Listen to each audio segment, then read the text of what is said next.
കല്യാണത്തിന്റെ സമയത്ത് ഞാൻ ഇങ്ങനെ ഒരു സാധനം ഇടും, ഷോള് പോലത്തെ ഒരു സാധനം. അതെന്റെ തലയിൽ കൂടി ഇട്ടിട്ടുണ്ടാവും. അപ്പൊ നീ ഇതിങ്ങനെ ഇങ്ങനെ പൊക്കണം,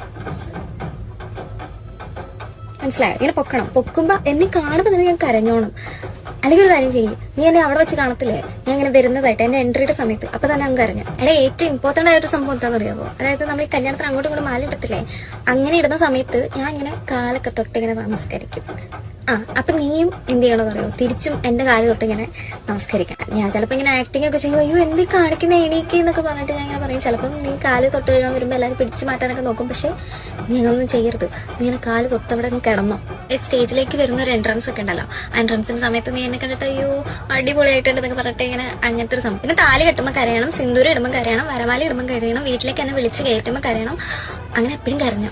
കല്യാണത്തിന് നീ വേറൊന്നും ചെയ്യേണ്ട, കരയണം. അത് ഇമ്പോർട്ടന്റ് ആണ് കേട്ടോ. അതാണ് ഏറ്റവും കൂടുതൽ നീ ശ്രദ്ധിക്കേണ്ടത്. പിന്നെ കല്യാണത്തിന് സ്റ്റേജിൽ ഫ്രണ്ട്സ് ഡാൻസ് കളിക്കാൻ വരത്തില്ല, അപ്പൊ നീയും വന്നിട്ട് ഡാൻസ് കളിക്കും.